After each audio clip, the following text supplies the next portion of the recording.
Hey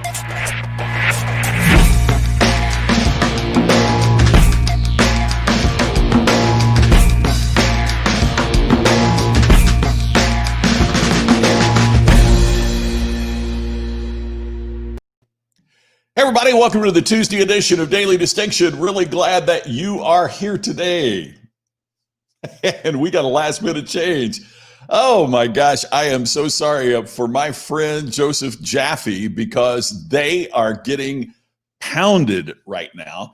And he was trying to get on and his electricity is out. They are in the pathway of the storm and he has been trying to connect, and we thought we were going to make it there for a while, right? Because even though the rain was bad and everything was bad, they still had power, they still had lights on and all that. Then their lights went off, and now he's having trouble with the cell, and he can't connect to the online with what's going on his cell because of all the problems that's going on there. And I'm just looking here to see what else is going on. Oh my goodness, he is just having such a terrible time.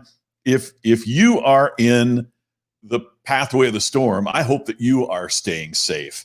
Good grief, this just looks terrible.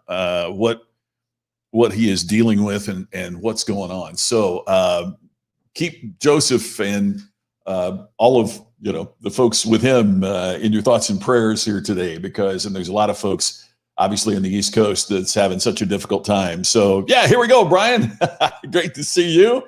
Curtis, always good to see you. Thank you for being here, or wherever you happen to be in the world today, because you're always out and about. Hope all is good with you. I want to show here, and I'm sorry, we were trying just right up until the last second to get Joseph to be able to connect. But I want to show you here, if you'll give me a second. I'm doing this on the fly.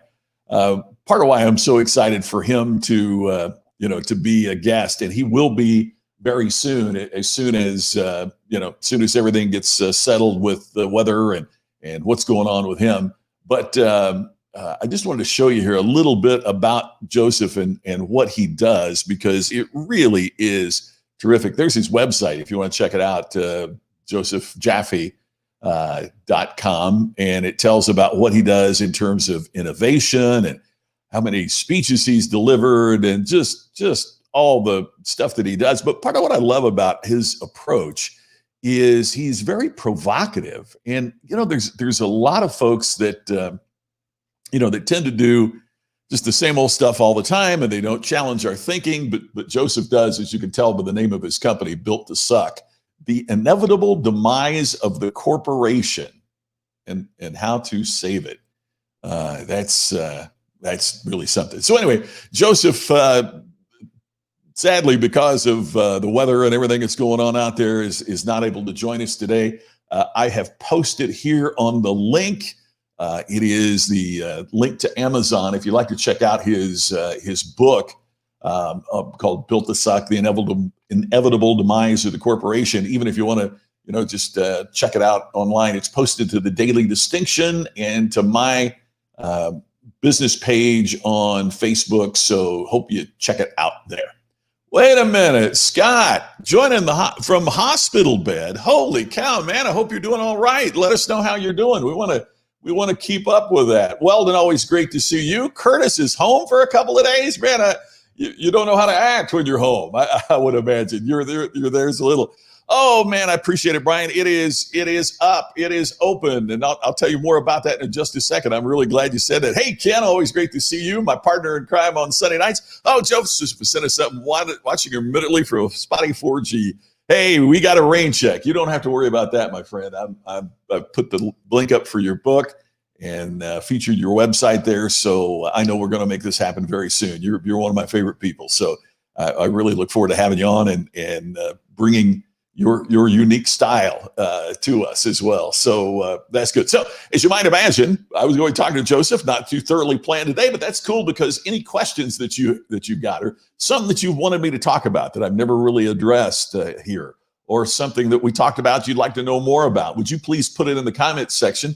We may go a little shorter today what we normally do, but that's okay. I'm just glad that you're here And glad that Joseph is safe. So, hey, Deb, good to see you, my friend. How you doing? Hope everything is good with you. There's my pal Jerry, who, by the way, is already signed and ready to go for the Ultimate Business Summit. Can you believe? I mean, it's next week. If you haven't signed up yet, time is of the essence. By the way, my friends are telling me that the coupon code is going to go down. It's not going to work, but I don't know the exact date. So I can't tell you the exact date, but I would advise you to move quickly. Here's what I mean by that. If you go to ultimatebusinesssummit.com, you can see the agenda for the summit, see who the speakers are going to be, see the topic areas that's going to be covered. It is everything to make your business better. And obviously part of that is how do you make yourself better as a leader, as a manager, as a sales professional, whatever it might be. So everything is there. It's $197 to attend the Ultimate Business Summit. VIP tickets are $497. There's a whole bunch of extras that you get with a VIP ticket. You get the recordings of the sessions and you get transcripts, and there's going to be some Zoom meetings afterwards, kind of checkups to see how you're doing. All of that. It's only $197 or $497. But wait, there's more, as Billy Mays used to say on TV. Enter the coupon code Scott on checkout, gives you $100 off.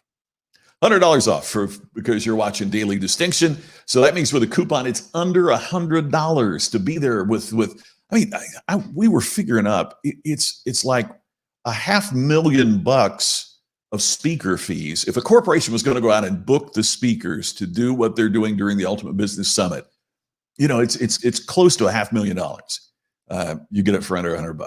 So it's very cool. So take a look. Ultimate Business Summit. Look forward to seeing you there.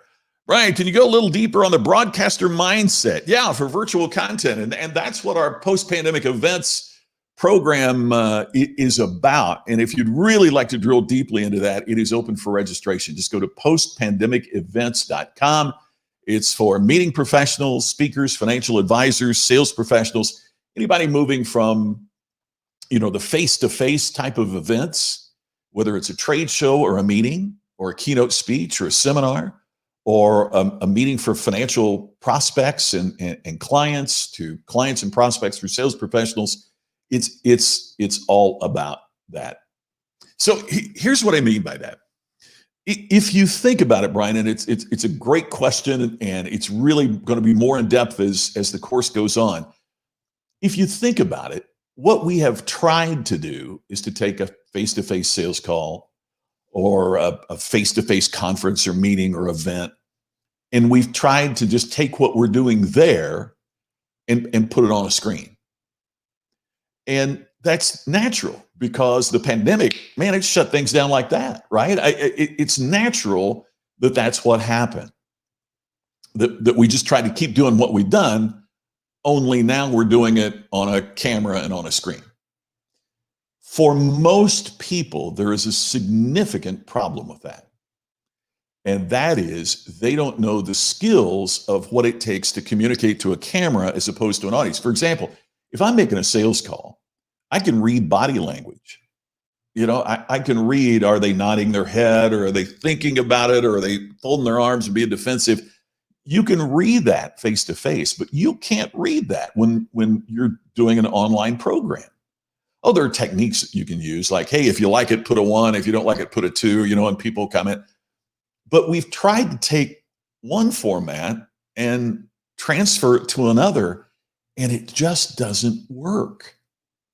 Could you imagine if in the early days of television, you know, radio has been super successful, but TV is brand new? Could you imagine if they just took what they were doing on radio and put it on television? You know, you'd see the announcer putting the needle on the record, or you would see them, you know, holding this up and reading the news in this way, right? Wouldn't work.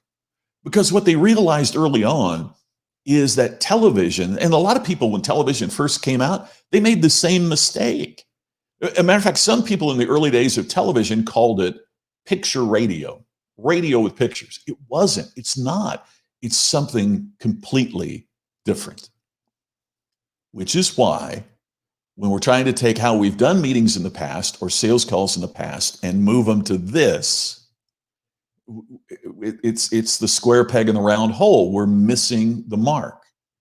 So if this is the format, right, the camera and the screen, let's think about training for a minute. I mean, we believe in education, we believe in training. You can't overcome the training that people have had of thousands of hours of watching television programs. I mean, I'm not just talking about Netflix or that. I mean, I'm talking about when we were kids and you'd watch cartoons, or when you would, there is a way, there is a structure to how the material is presented that makes an incredible difference and impact. And unless we're presenting it in the structure with which people have trained themselves to watch and to listen, then we can't be as effective. And here's the problem. What if you got it wrong and your competitor gets it right? I mean, you can see it on YouTube. You can see, just go to YouTube and you'll see some people that are so great and they just connect with it and they just know how to use it. And you watch, and it doesn't even have to be that fancy. It doesn't have to be a fancy thing as like a network production. It could be whatever, right? And they just got it. And then there's other people that you watch for about 10 seconds, you hit the button, you're just bored. How do you prevent that tune out? So that's what broadcasters, that's one of the terms in broadcasting is tune out. Tune out means that moment where a viewer, like for example, I can watch how many people are watching on a particular stream right now here on StreamYard. If I'm talking about something that they're not interested in, that number goes down. When I talk about something and the number goes up, because when people start watching the program, if they maintain their interest, that number stays the same. So you learn that about what are the things that cause people to tune out. So we'll talk more about it. Yeah, Dwayne, you got that. But wait, there's more. Oh, yeah. Hey, there you go, Jerry. You're talking about the Ultimate Business Summit. I love that. Half the cost of one night at the Luxor, and you don't have to stand in line to get to your hotel room. That is absolutely perfect. Bonnie, I'm feeling awesome. I really appreciate you asking, and yeah, all of the Scotts. I didn't catch that. Yes, Scott's going from his hospital bed and even sending out messages to make sure that people sign up for UBS. Here's a question for Jerry. Do you foresee any way to do a live and a virtual presentation combined? Yes, absolutely. That, yes and no. And that's one of the things we're going to teach in our course, and how we're calling that. It's going to be hybrid, the hybrid event. My prediction is that for the future, now I'm not talking about right now, and saw today the Indianapolis 500. And now they started out and they were going to let half the stands be full to allow social distancing. Well, then they were there. Now they're going to 25%. They're only well, they announced today no fans for the Indy 500. So this is going to be around for a while. With EDC and that's the Electronic Daisy Carnival that's held in February, and CES, the biggest show of the year in Las Vegas, in late January, is already canceled. They're moving virtual. So this is going to be around for a while. And I don't think we're going to go from virtual events all of a sudden to events like they used to be. I think there's going to be a bridge there, and I don't know that bridge is ever going to go away.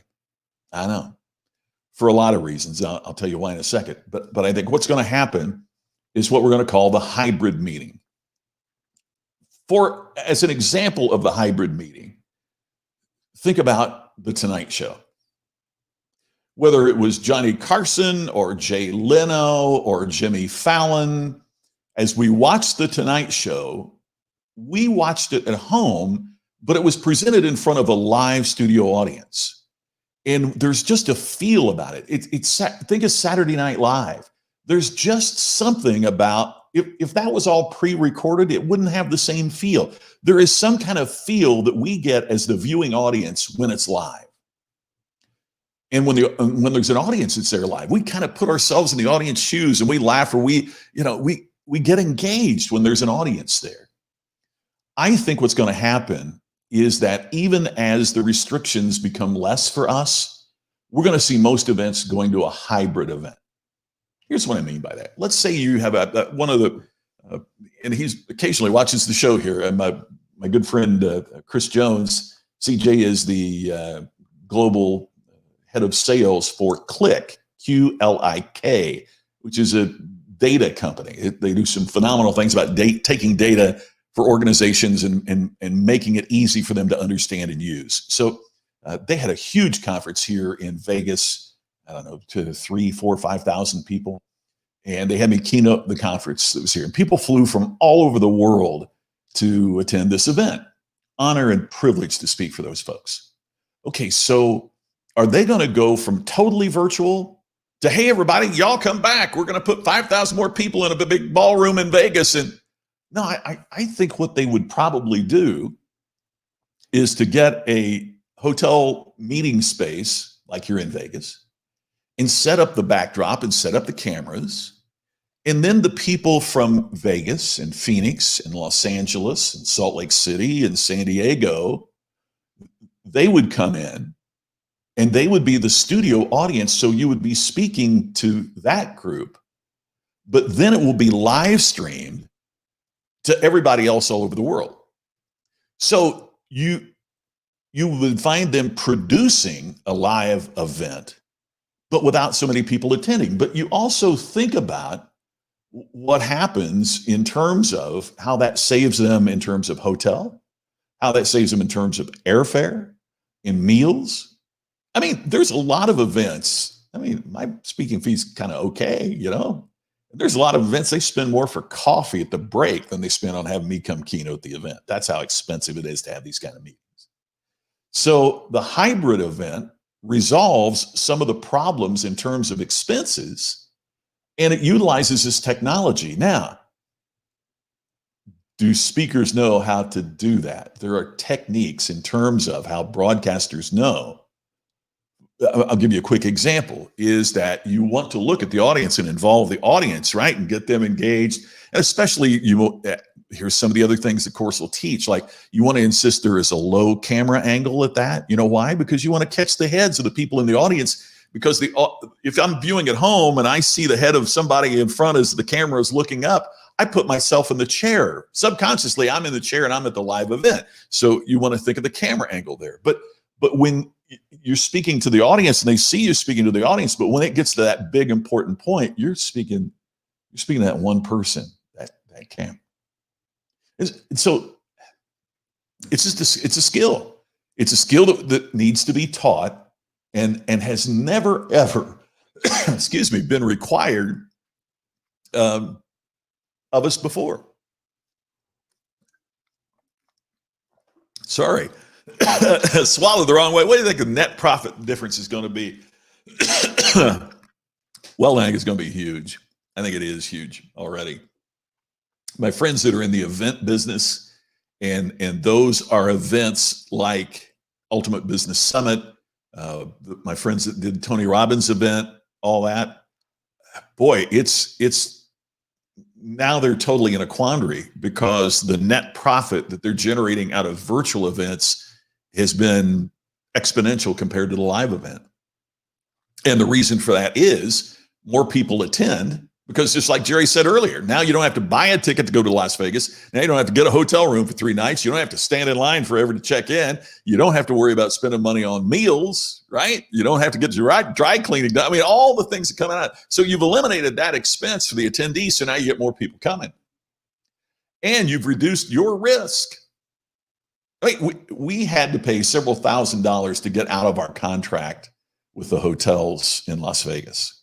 It was still less than what would have been our cancellation clause was, but you sign a guarantee with hotels. And so the risk has dramatically declined as well when you have a virtual event, because, your risk is, like what Joseph is experiencing now. The risk is a hurricane hits that day and you can't get online. But you could find a way to make that up without refunding everything. You could probably say, that hurricane's act of God, we're going to reschedule our event for next weekend, right? Or whatever. So the net profit difference we're finding so far with virtual events is it's significantly more profitable than live conferences. Now, here's the problem. Here's the problem. Will it stay that way? And I don't think, I said this on an earlier video, I don't think people are having Zoom fatigue. I think they're having boring meeting fatigue. I think because we have taken the old way we used to meet, what we used to put up with. I mean, think about, you go to a convention, you go to a conference, pet peeve of mine. You go to a conference and they say, and now, and I don't mean to pick on anyone in particular, this is just the first one that popped in my head. And now our chief financial officer is going to present their report. And you might have a convention of 1,000 people, big event, might be a small event, but I mean, you've seen the big event, 1,000 people in the audience, and the chief financial officer walks out and looks down at his or her paperwork and starts reading the presentation. Now, as they're reading this boring presentation, at some events, they have video and slides going on that illustrate what this boring presentation is about. And that helps liven it up. That helps keep interest. But you know what we're doing virtually? They'll put up a slide with that information on it, and then they read you what is on the slide, and they're not even on the screen as they are reading information that you read like that. And then you've got to sit there for 3 or 4 more minutes while they talk about the EBITDA this year increased by 0.6%, but because the pandemic, it's got to change. It's got to change or people won't put up with it. I mean, that's the key. Yeah, exactly. If it's your conference, the facility fees, guaranteed head count. But, you know, and there's the thing, it's not just for independent folks like me. We're going to be putting on a Distinction Summit in October. Spoiler alert. We'll have more about that for you. But I'm putting on my own summit in October. Virtual, obviously, because we can't get you to come to Vegas. But y'all come to my house, right? We'll do it here. But yeah, I mean, that's part of the reason that we're moving ahead with it, is because even though the time is changing, the guarantee is a lot less. Bruce, yeah, right. And see, even when you edit them for air, not just Saturday Night Live, I think there's a special electricity because it is live, but you just have a better feel. And I think that's what's going on. Well, the coffee here in Vegas is pretty expensive. I'll promise you that. So, I mean, it is fascinating, the fundamental changes that has to happen. And that's what post-pandemic events is all about, is that I didn't mean to turn this into a commercial for that, because I want to give you a value, but stop and think about the broadcaster mentality. The broadcaster thinks of one person, and that one person is the camera. Right? Now, if I'm looking at the camera, which I'm sitting in a room and I've got this camera in front of me and the little eye of the camera like that, right? But I have had to learn how to talk to that camera like you talk to a person. This hasn't been released on the course yet, but it's one of the things that I'll be talking about soon, are just techniques that you can use to make it easier to talk to a camera like you would talk to a person. It's not as easy as it sounds. Here's the other thing. In the early days of speaking, you know, they didn't have the big video screens. And so you on the stage was really all that the audience would see. So I would get hired, and meeting planners would look for, and speakers would be really enthusiastic. You know, and you come out and you get the crowd fired up, everybody, yeah, and they loved it. And the problem is, on television and on this format, what this format does is change everything. The stage is kind of what's called a cool medium, because in other words, the audience is there, it's distant, it's on a stage. Here, right, for example, if you're on the Broadway stage, you can't just raise an eyebrow and have the people in the back row of the balcony realize what you're doing. You've got to overdo it so the people in the back can see it. In this format, if I just raise an eyebrow a little bit, I'm in your face. So it's a different way of communicating. It is a different way of connecting. And if you don't get any training on that, how do you expect to deliver? And Weldon, Jerry, back to your questions. I posted this earlier, but this quote still knocks me out. That's from Robert Crandall, the former CEO of American Airlines. I mean, this isn't somebody that doesn't know business travel. And he's saying you're never going to see the volume of business travel that you've seen in the past. Never going to happen again. Co-founder of Virgin Airlines said, is it going to be necessary in the future to send your road warriors out? I have serious doubts about that. So, I mean, even those folks are predicting that the way we're doing this is going to be the way things are done in the future. By the way, if you're just now joining in too, if you'd like to join post-pandemic events, just enter the coupon code distinct50, distinct50, and you can take $50 off the cost of registration. Mike says, I wonder if hotels are going to have to rethink the incredibly high cost of food to compete with virtual events. Mike, I absolutely believe they are. And I lived for many years in Indianapolis. I still kind of consider Indy to be a hometown. I mean, my hometown is Crothersville, Indiana, but Indianapolis was home for so many years. And I just saw that they are getting ready to spend like multi-millions of dollars to expand the convention center. And that kind of concerns me a little bit. What if instead they spent those millions to equip what they already have with studio capability for the upcoming hybrid event? I would think that building a new hotel or expanding your convention center is something that you might be getting the cart in front of the horse right now. And I think it's absolutely right. I think hotels are going to have to rethink this. My prediction is we're going to see a couple things. Some of them you're not going to like. I think room rates are going to go up. Part of the artificial way that conventions keep room rates where they are is what Mike's identifying here: the cost of food at a corporate, banquet event, and the cost of meeting space, the cost of the technology. I think they're going to have to, to revisit that. They're going to have to raise room rates so they can lower those costs for meetings. Because at many trade shows and events, it's not, for example, when CES is here, CES doesn't pay for the travel and the hotel and the meals of everybody. Sony pays for their people, and Dell pays for their people, and all that. Well, what they'll do to keep CES coming is to lower the cost that CES has to pay to have the event, and Sony will have to pay more for their people's hotel rooms, and and then they'll have to make a decision. How many people do we send? Is it worth it? And that will spiral it down as well. The other thing that I think will probably happen, I haven't heard anybody else say this, so if this happens, well, I remember you heard it here first. I think many states, because for example, you go to downtown Indianapolis, and there are some empty storefronts downtown, and that's got as vibrant a downtown as I think about any city in the Midwest. But there's still some empty storefronts. Could you imagine if the biggest hotel, let's say the JW Marriott, I don't know if it still is, but at the time it opened, the JW Marriott was the biggest Marriott in the world, most rooms. Biggest JW Marriott in the world, most rooms. Could you imagine if that closed? And with all that empty meeting space, and I foresee that there will be some state legislatures that will change their policy and allow casinos to fill that space as an income generator to keep those hotels open and going, and also as a way for the state to make more money in a difficult economy.